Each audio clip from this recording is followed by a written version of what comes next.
Dando continuidade à correção dos exercícios da lista, então lá na questão número 10, nós temos que meio mol de um gás ocupa um volume de 0,1 metro cúbico, quando uma temperatura de 300 Kelvin. Qual que é a pressão do gás, levando em consideração nossa constante R, 8,3 joules mol por Kelvin. Então, nós vamos utilizar a equação da lei dos gases ideais, colocando cada item descrito e cada item em seu devido lugar. Nós temos que a pressão, nós vamos ter que é 12,450 pascal. Na questão número 11, 2 mols de um gás a temperatura de 55 graus Celsius ocupa um volume igual a 57,4 litros. Qual é aproximadamente a pressão desse gás? Agora a gente vai adotar a constante R como 0,082 atm litro por mol Kelvin.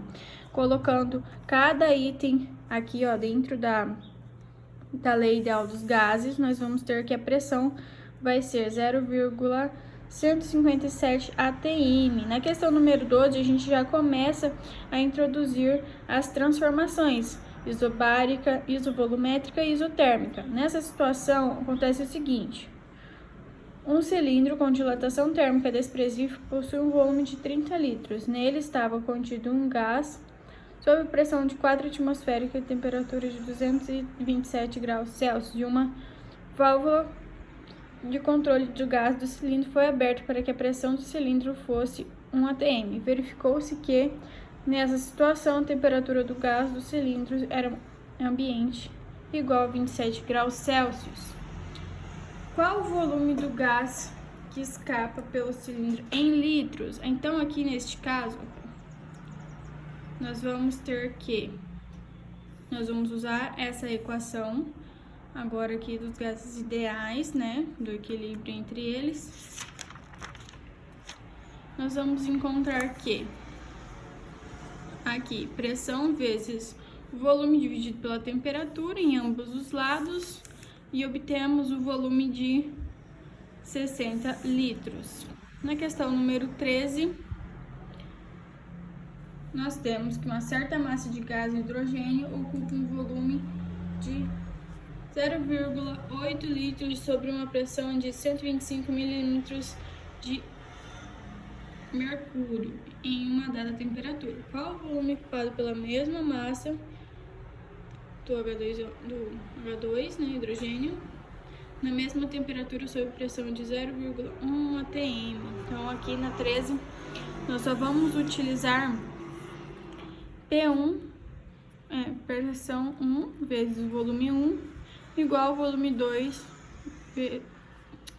pressão 2 sobre o volume vezes o volume 2. Aqui, no caso, não vamos entrar na nossa questão de temperatura, porque ela é uma transformação isotérmica, então a temperatura não precisa entrar na nossa conta. Então, verificamos que o volume final vai ser 1,25 litros.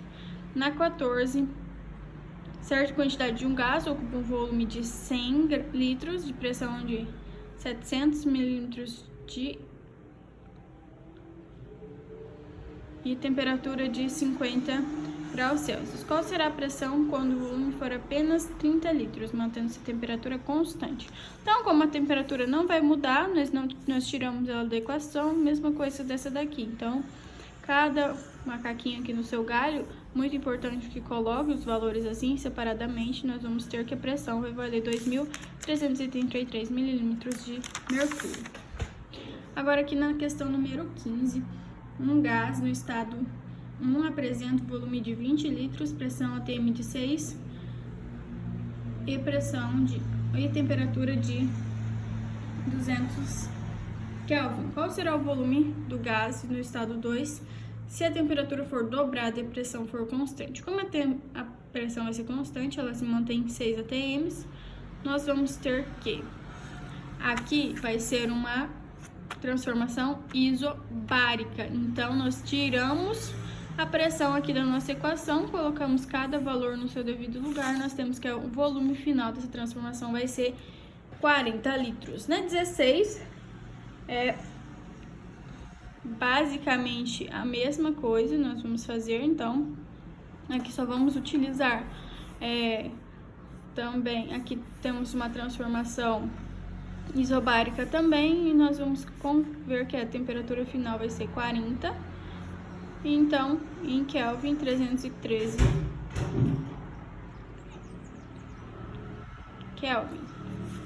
Tá, aqui na 17, um gás no estado 1 apresenta um volume de 14 litros, pressão atmosférica de 5 atm e temperatura de 300 Kelvin. Qual será a pressão do gás no estado 2 se o volume permanecer igual a 14 litros? Então, agora aqui é uma transformação isovolumétrica, então ele vai se manter em 14 litros e ele quer saber qual será a temperatura, qual será a pressão se a temperatura diminuir para 273 Kelvin.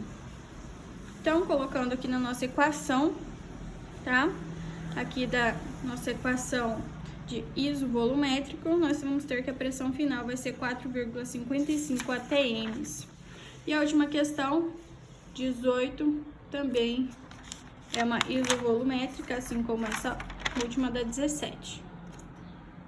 Corrijam as questões e estudem para a prova.